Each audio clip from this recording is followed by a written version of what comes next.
Nous avons terminé une autre session, une autre année académique de l'ITF, l'Institut de théologie pour la francophonie, grâce à votre soutien, votre implication, vos prières, où nous avons offert encore une fois une formation au niveau universitaire, une formation théologique ministérielle au niveau universitaire à des centaines et centaines d'étudiants un peu partout au Québec et aussi partout dans la francophonie. Alors, on est heureux et fiers aussi de tous nos étudiants et tous ceux qui prennent place à l'ITF. Et je vous invite le 27 mai, le dernier dimanche du mois de mai, 16h30 à l'Église Nouvelle-Vie. Venez célébrer à notre remise des diplômes, la collation des grades, où ce qu'on va avec fierté donner un diplôme, un certificat à les étudiants, quelques-uns qui sont là, même ici ce matin, qui vont avoir leur diplôme, le baccalauréat. Et en même temps, on va prier pour eux et célébrer avec eux le 27 mai. Soyez là, s'il vous plaît. Et priez pour moi. Je quitte bonne heure demain matin pour une mission en Floride pour évangéliser les golfeurs. J'ai aucun doute que personne ne va prier pour moi. J'ai l'habitude à la fin de chaque session académique de l'ITF, ça fait des années, de quitter pour quelques jours de repos aux vacances. Alors, je suis certain que personne ne va prier pour moi, mais quand même, pense à moi et de retour dans quelques jours. C'est un privilège d'apporter le dernier message dans cette série, un retour aux actes, basé sur le deuxième livre de Luc, le livre des Actes, qui nous décrit la naissance, Actes chapitre 2, la naissance de l'Église, mais non seulement la naissance de l'Église, mais la croissance de l'Église, et aussi l'éventuelle explosion de l'Église par toutes les nations, jusqu'ici au Québec en 2018.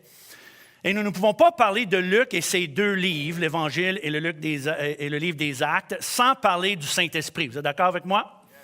Sans parler du rôle du Saint-Esprit dans la naissance, croissance et explosion de l'Église depuis les événements décrits en Actes chapitre 2, ce qu'on appelle la Pentecôte. Quand le Saint-Esprit, vous connaissez l'histoire, quand le Saint-Esprit est arrivé sur les croyants qui priaient, et on appelle ça la naissance, si on veut, de l'Église.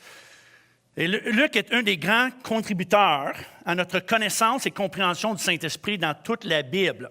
Luc avec Paul, l'apôtre Paul, sont les deux personnes qui, ensemble, nous donnent un portrait compréhensif du Saint-Esprit, de sa nature et ses activités. Et pour bien comprendre ce que Luc veut nous enseigner sur l'Esprit, dans son deuxième livre, le livre des Actes, il faut jeter un regard sur deux passages dans l'Ancien Testament. Pour comprendre Luc dans le Nouveau Testament, il faut regarder Nombre chapitre 11 et 1 Samuel 10. Il y en a qui vont dire, mais comment ça, Nombre 11 et 1 Samuel 10 pour comprendre Actes chapitre 2? Oui. Car l'Ancien Testament est le fondement pour tout ce que Luc nous enseigne. Alors d'abord, Nombre chapitre 11. Un moment de découragement dans la vie de Moïse. Le passage est sur l'écran. Moïse fut attristé et dit à l'Éternel, « Pourquoi affliges-tu ton serviteur et pourquoi n'ai-je pas trouvé grâce à tes yeux que tu m'aies mis sur moi la charge de tout ce peuple? Est-ce moi qui ai conçu ce peuple? Est-ce moi qui les ai enfantés pour que tu me dises, porte-les sur ton sein comme le nourricier porte un enfant, jusqu'au pays que tu as juré à ses pères de lui donner? Où prendrai-je la viande pour donner à tout ce peuple? Je ne puis pas, à moi seul, porter tout ce peuple, car il est trop pesant pour moi. Plutôt de me traiter ainsi, tue-moi, je te prie. Un des prières les plus exceptionnelles dans toute la Bible. Tue-moi, je te prie. Si j'ai trouvé grâce à tes yeux et que je ne vois pas mon malheur. Combien sont heureux que Dieu ne répond pas toujours oui à nos prières? Combien sont heureux que Dieu ne nous donne pas toujours ce qu'on demande? Il a demandé, Seigneur, enlève ma vie, puis Dieu a dit, wow. Je comprends que notre stress est non seulement désagréable, mais parfois entièrement insupportable. Comme dans la vie de Moïse ici. Il pouvait supporter l'angoisse et les soucis et le stress de son ministère et ses responsabilités. Alors, je comprends que parfois le stress est entièrement insupportable, mais attention à ce qu'on demande à Dieu. Êtes-vous d'accord avec moi? Car si vous avez du stress par rapport à vos fardeaux et responsabilités, il y a une bonne chance que Dieu croit que vous êtes assez fort pour les supporter. Et parfois, le stress est un signe de bénédiction. Le stress est un privilège même et un signe de la confiance que Dieu a en nous.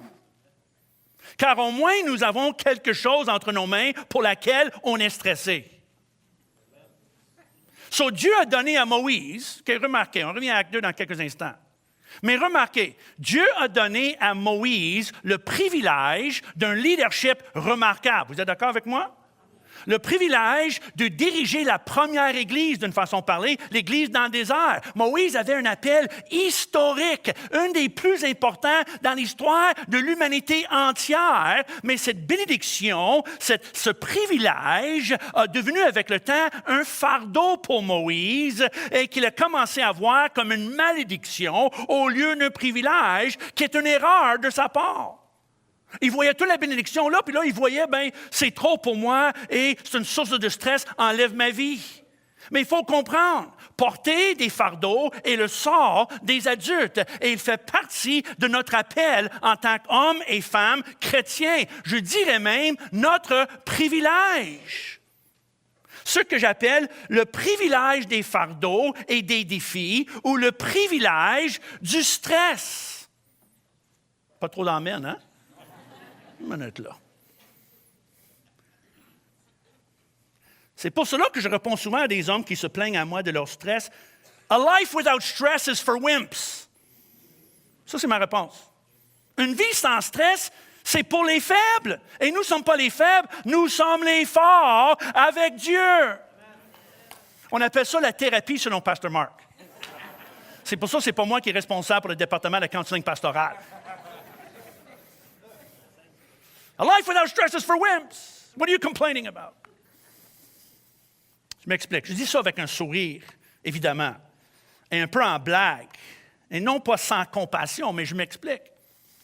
J'avais une discussion avec un homme d'affaires dernièrement qui se plaignait justement du stress qu'il vivait, puis le stress pour ça, puis le stress pour ci, puis je demandais pourquoi que Dieu n'enlève pas ma stress, pourquoi Dieu ne m'enlève pas mes soucis. So, j'ai répondu, je demandais à cet homme d'affaires-là, je me dis, voudrais-tu vraiment que Dieu fasse ça? Il dit, oui, mais ça, je dis, OK, mais pourquoi es-tu stressé? Quelles sont les sources de ta stress? Il dit l'ensemble de mes responsabilités, mes finances, ma compagnie, mes employés, ma famille, ma maison, les multiples contrats que j'ai, tout ça. Je dis, OK, veux-tu que Dieu enlève tout ça? Il dit, non. Pourquoi? Parce que c'est quand même une source de bénédiction pour moi. Exactement.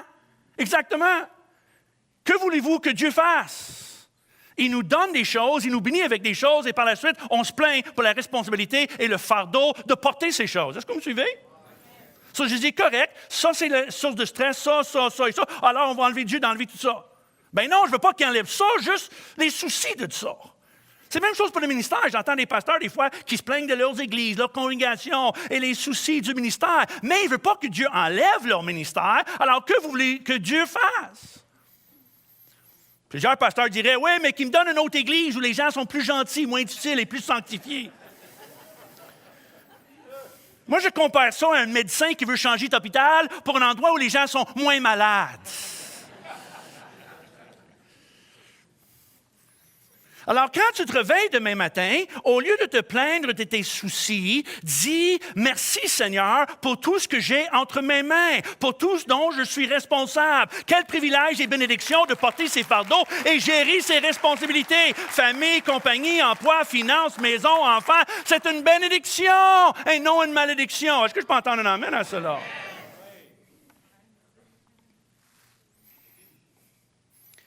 Les sources de notre stress, de votre stress, sont un privilège. Au moins, vous avez quelque chose entre vos mains pour être stressé. Vous portez la fardeau d'une personne à qui Dieu a confié des choses, des projets, des personnes, des enfants, une famille, un poste. Il faut l'accepter et dire merci au lieu d'être découragé et écrasé comme Moïse était. Comment une autre bonne main d'applaudissement pour le stress et les fardeaux. Merci Seigneur pour ça. J'ai quelque chose entre mes mains. Prenons Nouvelle-Vie-la Prairie comme exemple. Depuis la fusion, il y a presque un an, nous faisons face à des défis de croissance, des défis de stationnement. Il faut mettre en place un système de navettes pour traverser la rue, des défis d'éducation chrétienne. On a des défis d'espace, les coûts, les ressources humaines, les finances. On va être obligé d'aller à 2 réunions éventuellement. Et ça va être un autre surplus de soucis, fardeaux, discussions, travail. Tout depuis le mois de mai dernier. Le défi de trouver des solutions, des bénévoles, de l'argent. Mais voulons-nous que Dieu enlève tous ces fardeaux? Non, jamais. Merci Seigneur pour le souci et les fardeaux d'une croissance. Quelle bénédiction! Envoie-nous plus. Par ta grâce, avec ton aide, on est capable. Come on, un autre bon applaudissement pour les soucis qui viennent avec la bénédiction. Et Dieu comprend ça. Et c'est pour cette même raison qu'il a complètement ignoré la requête de Moïse d'une façon parlée. L'avez-vous remarqué? Dieu n'a pas enlevé sa vie, heureusement, mais il n'a pas enlevé une iota de ses charges ou ses responsabilités ou son appel pour une vie plus facile. Il lui a tout simplement donné une équipe, des amis, des ressources humaines et spirituelles pour l'aider à porter le fardeau. L'Éternel dit à Moïse, « Assemble auprès de moi 70 hommes, emmène-les à la tente de prière qui se présente avec toi. » L'Éternel descendit dans la nuée, il prit de l'esprit qui était sur lui et le mit sur les 70 anciens. Alors, au lieu d'enlever sa vie, il lui a donné une équipe, mais pas n'importe quelle équipe, une équipe remplie de l'Esprit. Et on le voit, le soulagement et l'appréciation de Moïse dans sa réaction à l'inquiétude de son assistant Josué. Parce que Josué croyait que rien que Moïse était qualifié pour porter le fardeau et faire le ministère. Il s'inquiétait que Dieu commençait à servir d'autres personnes pour faire le ministère, d'autres personnes pour communiquer la parole de Dieu et avancer le royaume de Dieu. Alors il dit à Moïse, il y en a d'autres maintenant qui font le ministère. Il faut les arrêter parce que le ministère appartient à toi et peut-être même à moi. Mais Moïse répondit, es-tu jaloux pour moi? Puisse tout le peuple de l'Éternel être composé de prophètes et veuille l'Éternel mettre son esprit sur eux. Et là le lien avec Actes chapitre 2. Ça a pris 1500 ans, mais enfin, la prière de Moïse a été exaucée. Au jour de la Pentecôte, quand l'Esprit est tombé sur toute l'Église, tous les croyants, comme décrit en Actes chapitre 2, à l'arrivée du Nouma, le souffle de Dieu, le Saint-Esprit qui agit sur, en et à travers chaque croyant, pour les équiper à travailler ensemble pour avancer la cause de Dieu comme il fait encore en 2018. Est-ce que je peux entendre un amen à cela? Une bonne main d'applaudissement à un Dieu qui a répondu à sa prière. Actes chapitre 2, Dieu a donné son esprit à toute l'Église pour faire un travail d'équipe. Et Luc veut nous enseigner que dans l'Ancien Testament, le ministère était accordé à des personnes choisies, sur qui Dieu mettait son esprit. À une personne, à un groupe, un tribu sur qui Dieu versait son esprit. Mais aujourd'hui, nous sommes tous appelés, nous sommes tous rendus capables et qualifiés par le Saint-Esprit et l'avancement de l'Église est un travail de l'équipe. N'est-ce pas ça que Pierre a dit dans sa prédication après l'arrivée du Saint-Esprit? Car la promesse du don du Saint-Esprit est pour vous, mais aussi pour vos enfants et pour tous ceux qui sont au loin. Ils voyaient des générations à venir en aussi grand nombre que le Seigneur, notre Dieu, les appellera. Il parlait de vous et moi. Nous avons le don de l'Esprit. Nous pouvons être remplis de l'Esprit, loin de l'Esprit, afin d'être membres d'une équipe qui avance la cause de Christ. La réponse à la prière de Moïse est ici ce matin. Est-ce que je peux entendre un amen à cela? Alors, Nombre chapitre 11 est la première histoire dans l'Ancien Testament pour comprendre Luc et Actes, où ce que Dieu dit est correct, je verse mon esprit sur tous, toute personne, hommes, femmes, jeunes, riches, pauvres, peu importe, afin qu'ils font partie de l'équipe. La deuxième, c'est 1 Samuel 10, l'onction de Saül, après son appel d'être roi d'Israël. 1 Samuel 10, le passage est sur l'écran, mais porte attention au langage et à termes qu'on voit ici. Samuel prit une fiole d'huile qu'il répandit sur la tête de Saül. On sait que l'huile représente justement cette onction, le Saint-Esprit.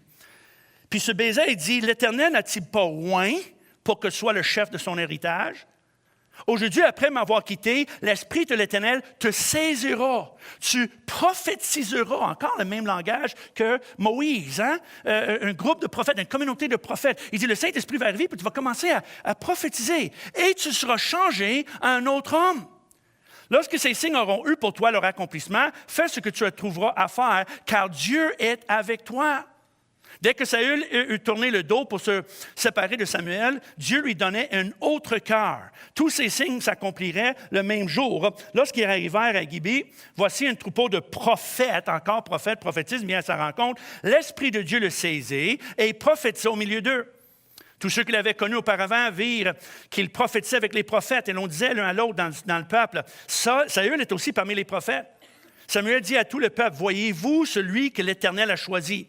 Il n'y a personne dans tout le peuple qui soit semblable à lui, et tout le peuple poussa les cris, « Vive le roi! » Samuel fit alors connaître au peuple le droit de la royauté. Il écrivait dans un livre qu'il déposait devant l'Éternel, puis il renvoyait tout le peuple, chacun chez soi. Saül aussi s'en allait dans sa maison à Gibée. Il fut accompagné par les honnêtes gens dont Dieu avait touché le cœur. Quel rapport avec cette histoire et le livre des Actes? D'abord, Luc sert d'un langage presque identique dans sa description de l'arrivée de l'Esprit sur les croyants, comme qu'il est arrivé sur Saül. Remarque le vocabulaire semblable et la terminologie commune. L'onction, c'est un signe. Dieu est avec toi. Les prophètes et la prophétie. La mission, un homme choisi par Dieu. La touche de Dieu, un changement de cœur. Les responsabilités monarchiques. Un travail d'équipe. Encore une fois, Luc veut nous enseigner ce qui est arrivé à l'individu par l'Esprit. Dans ce cas, Saül, maintenant, nous arrive tous. Le Saint-Esprit arrive sur nous, l'Église, les croyants, comme un signe. C'est un signe que nous sommes les choisis de Dieu pour accomplir sa mission. Le Saint-Esprit arrive sur nous afin de changer nos cœurs, nous donner une onction, nous rendre des prophètes qui communiquent la parole de Dieu à une génération perdue, des personnes qui communiquent les oracles de Dieu, un peuple appelé et équipé pour la mission, pour combler les responsabilités monarchiques comme des fils et filles du roi, une communauté prophétique, un sacerdoce royal, comme Pierre nous décrit. Regarde comment Pierre décrit notre appel, 1 Pierre 4, 11. Si quelqu'un parle, que ce soit comme annonçant les oracles de Dieu. C'est justement ça, prophétiser. C'est annoncer la parole de Dieu. Si quelqu'un remplit un ministère, qu'il le remplisse selon la force que Dieu communique. Et c'est quoi la force que Dieu communique? C'est la puissance du Saint-Esprit. Combien sont heureux que nous ne sommes pas tout seuls pour accomplir notre ministère? Nous avons une onction, nous avons une force, nous avons la puissance du Saint-Esprit. Une bonne main d'applaudissement au Seigneur qui ne nous laisse pas tout seuls dans l'accomplissement de notre ministère. Il dit, accomplis votre ministère, annonce la parole de Dieu, mais fais-le par la force que Dieu communique. Puis Pierre encore, 1 Pierre, ça c'est notre appel prophétique si vous voulez. Mais 1 Pierre 2,9 nous appelle aussi un sacerdoce royal. Vous êtes une race élu, encore le même langage. Vous êtes un peuple choisi, élu, un sacerdoce royal, une nation sainte, un peuple acquis. Acquis pour quelle raison? Afin que vous annonciez, encore communique la parole de Dieu, les vertus de celui que vous appelez des ténèbres à son admirable lumière.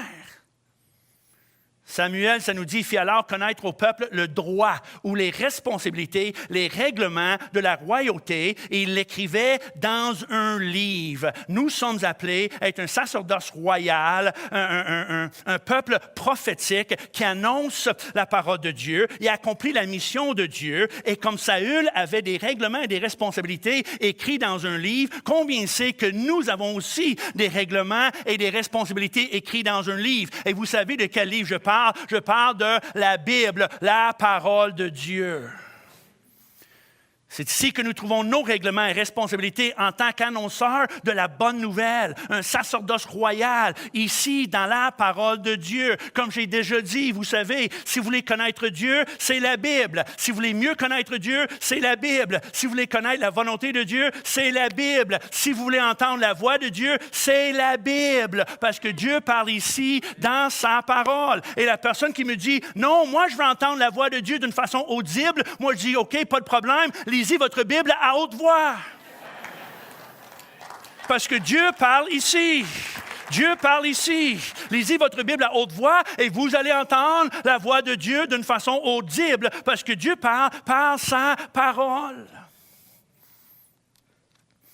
Et Luc, sous l'inspiration de Dieu, nous enseigne que nous sommes maintenant, par le Saint-Esprit, rendus tous, sans exception, une communauté choisie, élue, c'est le même langage que Pierre et que Paul aussi, mandatés avec une onction, capable de représenter Dieu, des porte-paroles pour Dieu, des personnes qui accomplissent la mission et avancent la cause de Dieu par le Saint-Esprit. Une communauté de princes et de prophètes. Et ceux-ci doivent capter notre attention, l'attention de tous. Car une réponse à cet appel n'est pas facultatif. Il est notre devoir, tous sans exception. Comme j'avais mentionné, Luc avec Paul sont les deux personnes qui, ensemble, nous donnent un portrait compréhensible du Saint-Esprit, sa nature et ses activités. Et selon Paul, il est notre devoir de s'informer sur le Saint-Esprit, de s'éduquer par rapport à son activité en nous et avec nous. Car Paul, dans ses écrits, nous met en garde contre deux attitudes à éviter en ce qui concerne le Saint-Esprit, l'ignorance et l'indifférence. D'abord, l'ignorance. 1 Corinthiens 12. Pour ce qui concerne les dons spirituels, je ne veux pas, frères, que vous soyez dans l'ignorance.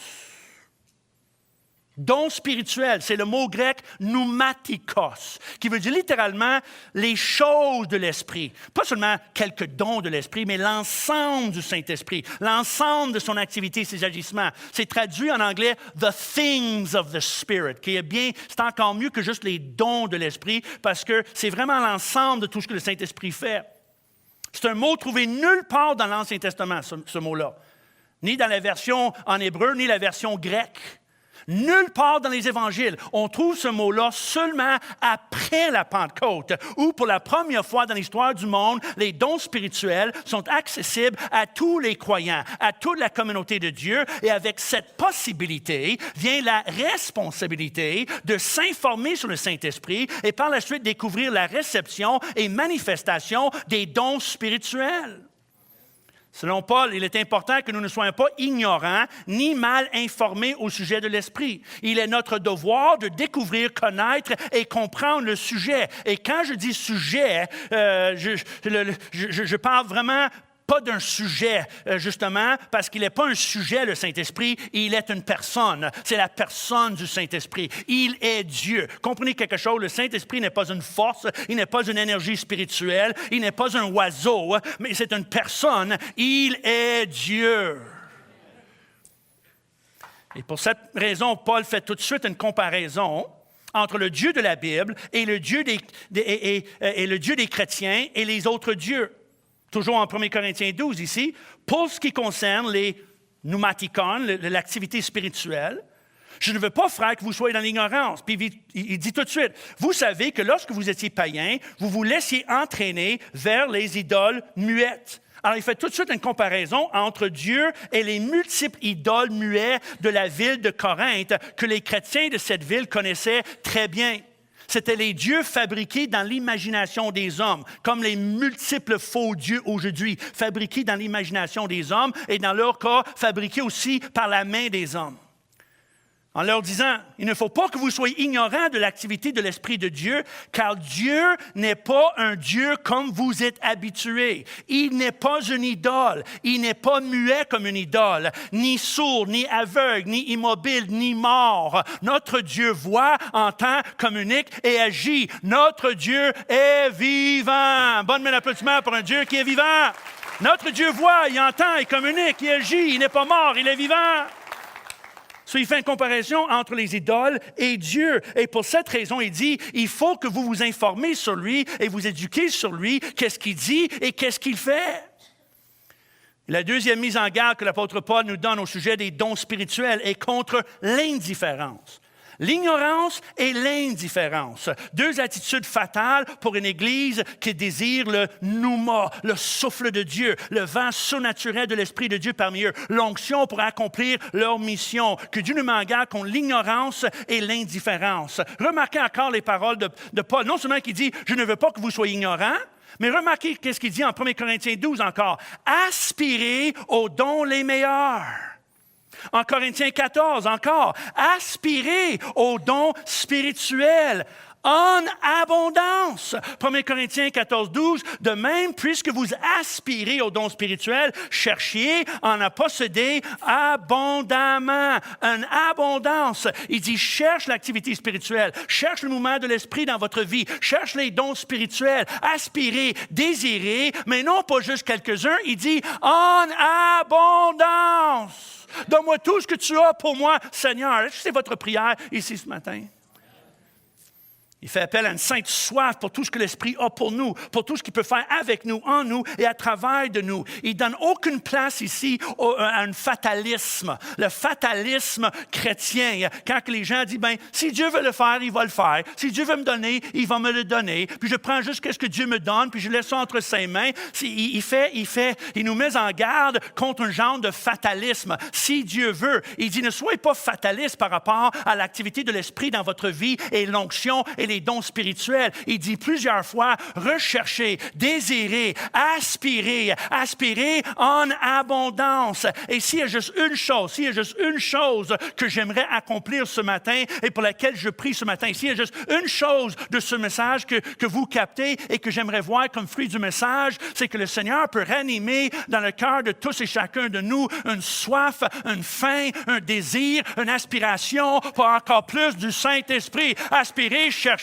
Je veux tout l'ensemble de l'activité spirituelle dans ma vie. Levez vos deux mains si c'est votre prière ce matin et dites, Seigneur, c'est ce que je veux. J'aspire, je désire, je recherche. Ranime un flamme, un feu, un désir en nous pour une abondance de tout ce que ton esprit a pour nous. Est-ce que je peux entendre l'amène à cela? Un peu comme décrit quand on dit, de quoi qu'il parle de cette activité spirituelle? L'apôtre Paul parle de plusieurs dons ici et là, naturels et surnaturels. Mais je vous donne juste un exemple en 1 Corinthiens 12 encore. Il y a une diversité de dons, le même esprit, diversité de ministères, le même Seigneur, une diversité d'opérations. Merci Seigneur pour le corps de Christ qui agit un peu partout en arrière de la scène, en avant de la scène, à l'extérieur de l'Église, l'intérieur de l'Église. Mais c'est le même Dieu qui opère tous en tout. Chacun, la manifestation de l'Esprit est donnée pour l'utilité commune.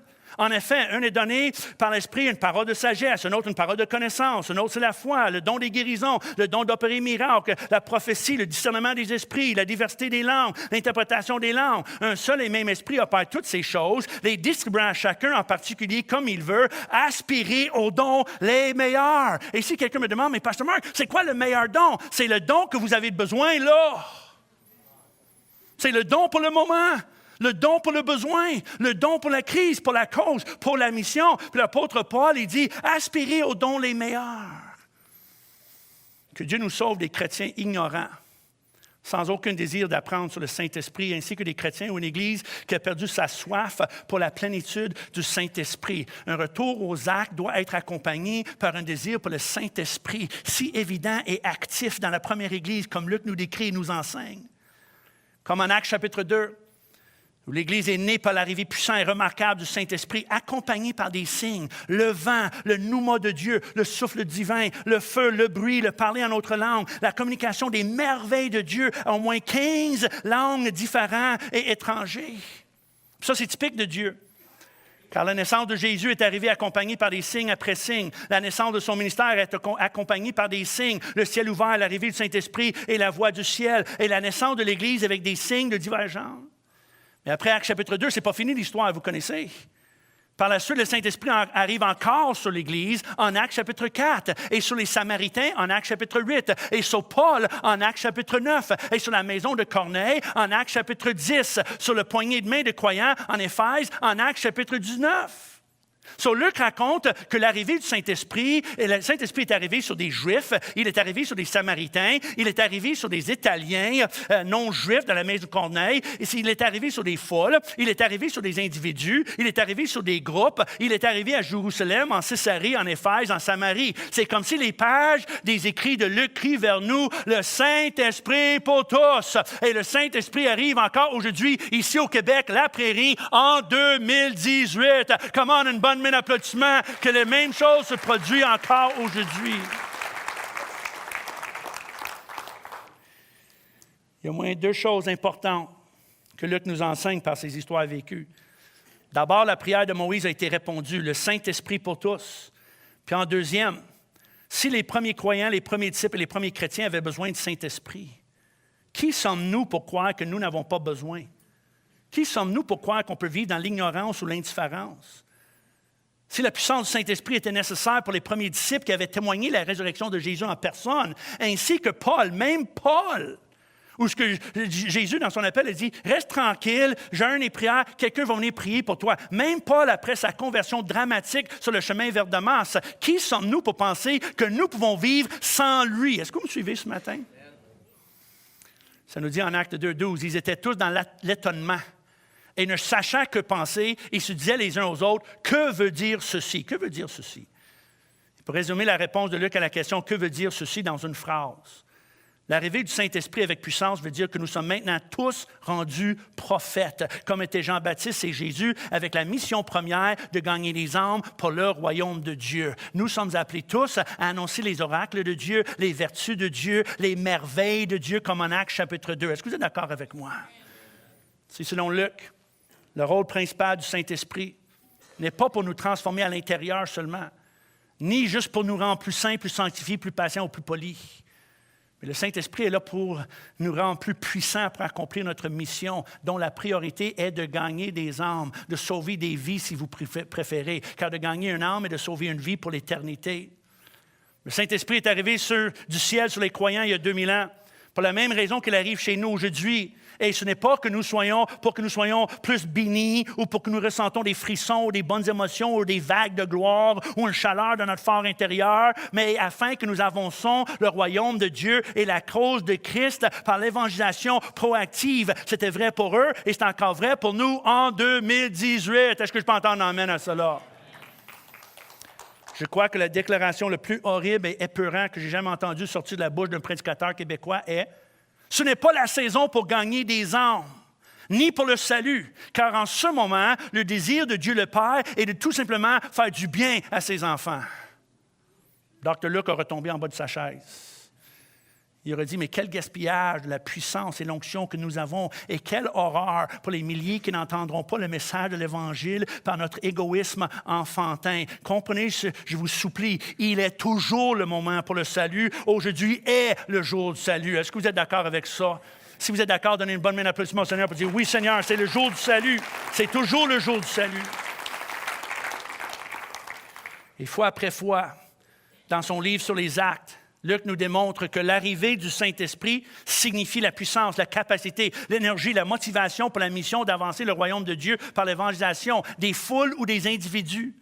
Et que chaque effort compte, chaque âme compte. Selon Luc, il est absurde de vivre comme si le Saint-Esprit nous a donné tout simplement pour qu'on ressent bien ou béni ou comme un genre de thérapeute invisible. Nous ne sommes pas des gens flottants sur la mer d'inutilité, de futilité, de non-sens en attendant le retour de Jésus comme que nous ne sommes pas non plus des simples croyants qui sont comme le reste du monde, sauf plus polis, plus souriants, plus gentils. Non, pas selon Luc. Nous avons un appel, une mission. Votre vie compte pour quelque chose. Vous êtes appelés par l'arrivée du Saint-Esprit chez nous et en nous. Il est là pour faire de nous des prophètes, qui veut dire des communicateurs et des porte-paroles pour Dieu. Est-ce que vous êtes avec moi?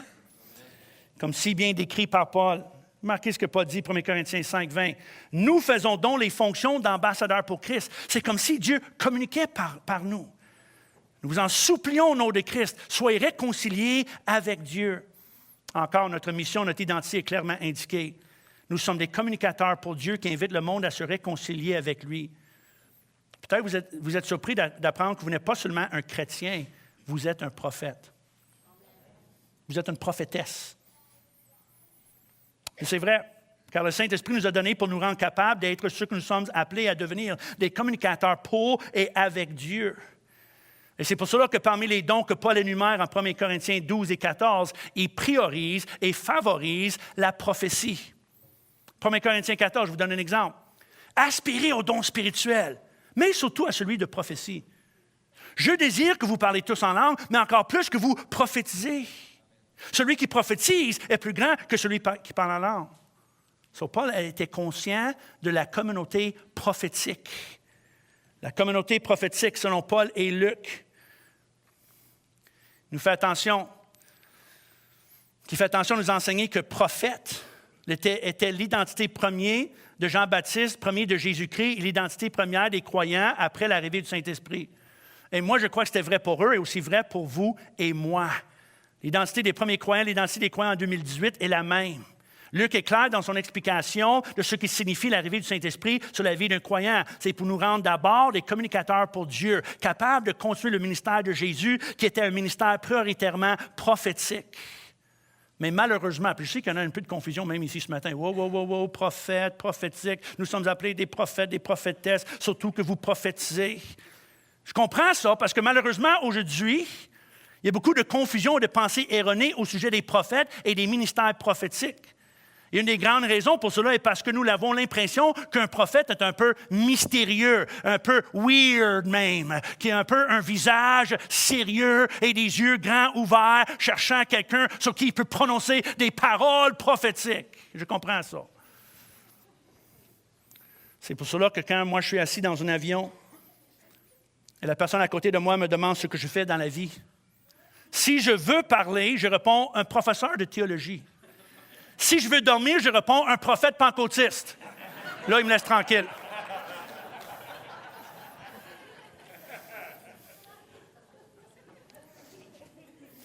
Parce que l'appel et le rôle d'un prophète est beaucoup mal compris et mal représenté depuis des années. Et voici ce que je ne veux pas dire quand je sers du terme prophète ou prophétie, ni l'apôtre Paul, ni Luc. Un prophète n'est pas quelqu'un qui porte des cartes d'affaires sur lesquelles est marqué « prophète ». Ce n'est pas quelqu'un qui cherche un titre, le prestige ou des privilèges pour apporter par rapport à son appel ou son poste prophétique. Un prophète, ce n'est pas quelqu'un qui se promène d'une église à une autre pour prononcer des belles paroles grandioses et plaisantes sur tous les chrétiens ou sur l'Église. Attention à ne pas mêler une parole de connaissance avec le ministère prophétique. Parfois, quelqu'un exerce le don d'une parole de connaissance envers quelqu'un et tout d'un coup, le monde pense que cette personne est une prophète. Et là, ils se mettent en ligne pour obtenir une prophétie de la part du prophète. J'ai déjà vu ce genre de ministère passer, supposément prophétique. Et par la suite, il y a des personnes qui viennent voir et disent « Pasteur Marc, je suis déçu par la réunion parce qu'il y avait un prophète qui était là. » Puis il dit « Pourquoi tu es déçu? » Parce que je n'ai pas reçu une parole de Dieu de la part du prophète. Et ça, c'est dommage parce qu'il y a des milliers de paroles et promesses de Dieu qui sont pour vous et sont ici dans la Bible et sont toutes oui et amen en Jésus-Christ. Moi, je n'ai pas besoin d'un prophète qui me dit « Pasteur Marc, Dieu t'aime et veut faire des grandes choses avec toi. » Je le sais parce que c'est écrit ici dans la Bible.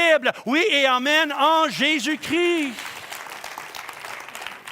Et comme avec vous, un prophète n'est pas non plus quelqu'un qui dirige la vie des autres par des paroles directives. Va ici, va là-bas, viens là, ou qui donne des prédictions personnelles comme les 10 heures de bonne aventure. C'est pas ça. C'est pas ça.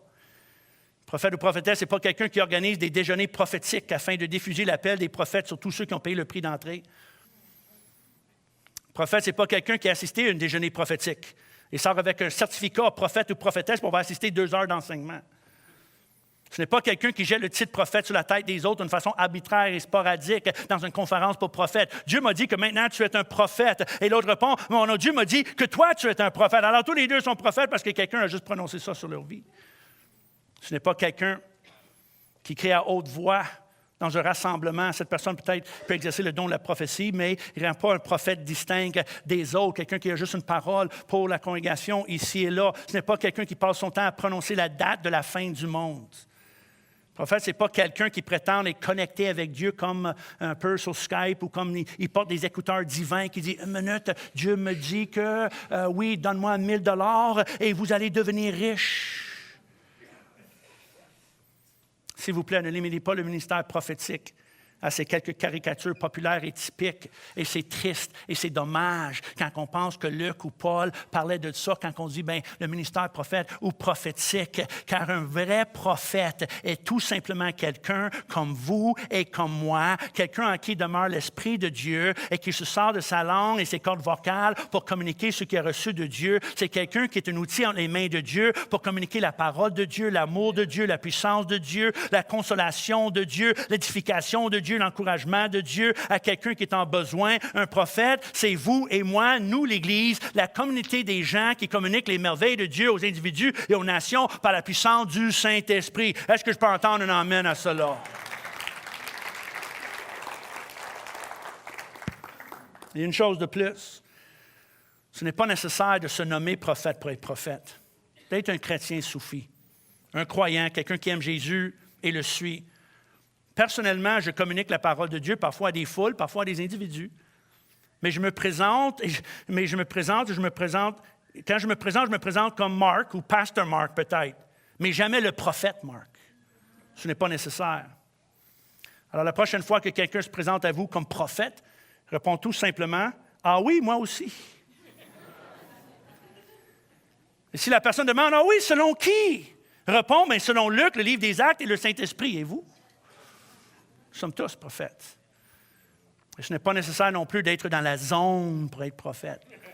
Pour communiquer une parole de Dieu, il faut être dans la zone et tout d'un coup, on change notre voix puis notre physionomie, puis là, on prononce quelque chose avec un langage sérieux, religieux sur la personne parce qu'on est dans la zone prophétique. Ce n'est pas nécessaire, ça non plus. On peut être on ne tombe pas dans un transe. Parole prophétique, c'est normal, naturel.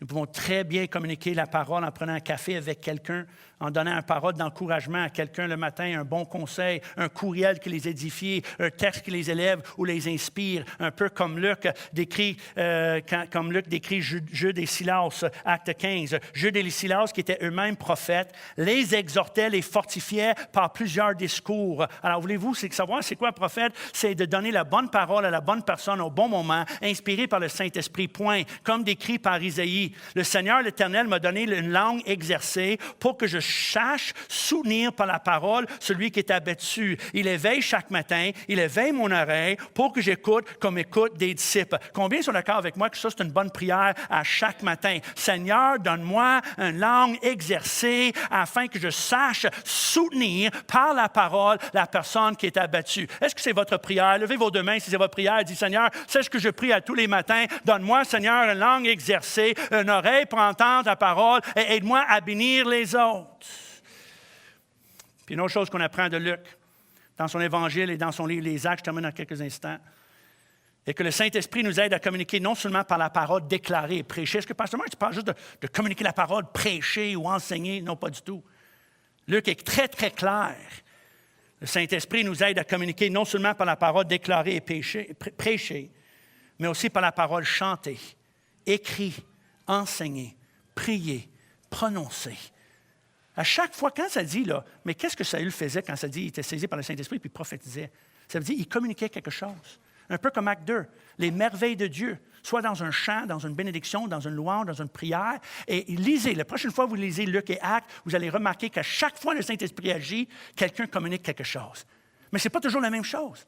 Des fois, c'est juste une bénédiction, une prière, une parole, un encouragement, une évangélisation, une prédication. Ça peut être un ensemble de choses.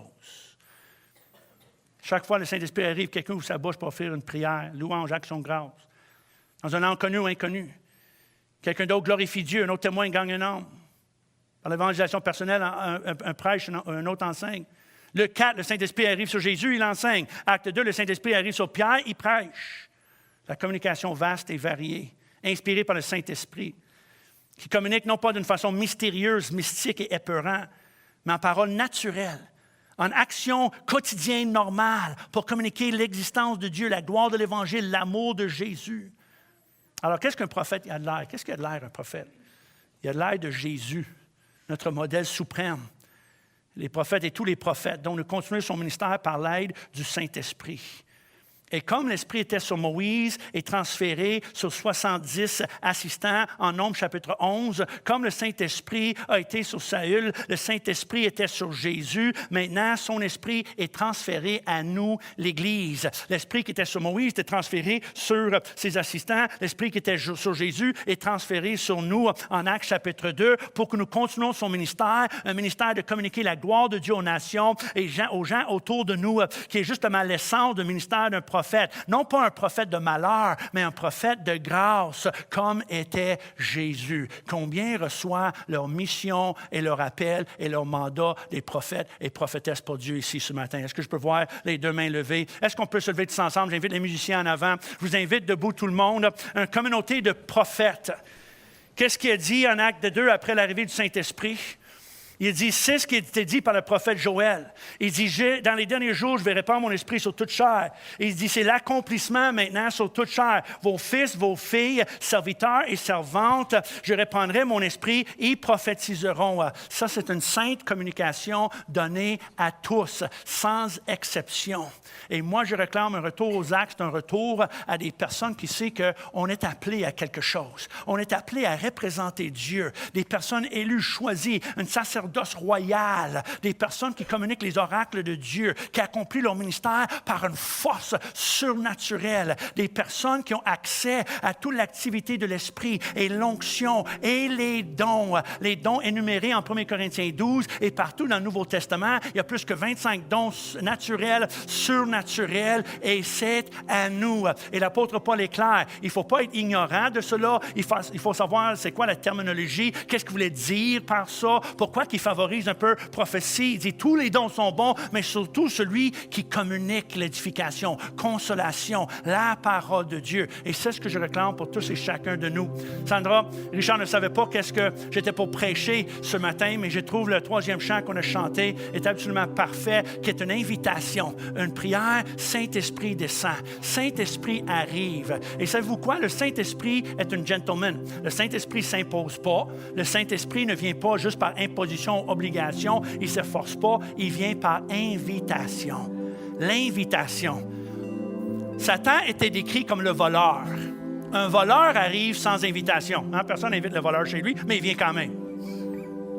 Il vient, il s'impose. Il rentre sans invitation. L'ennemi, c'est un voleur. C'est pour ça que Pierre a dit, attention, il est comme un lion qui tourne autour pour voir sur qui il peut s'imposer. Mais le Saint-Esprit n'est pas comme ça.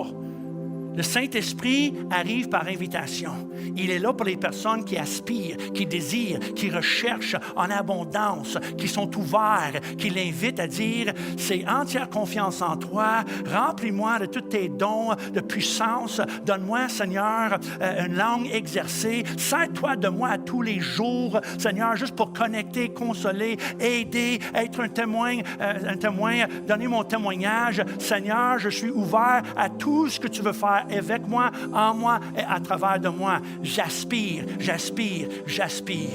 Si c'est votre prière ce matin, levez vos deux mains vers le Seigneur et juste commencez à prier. Juste commencez à prier.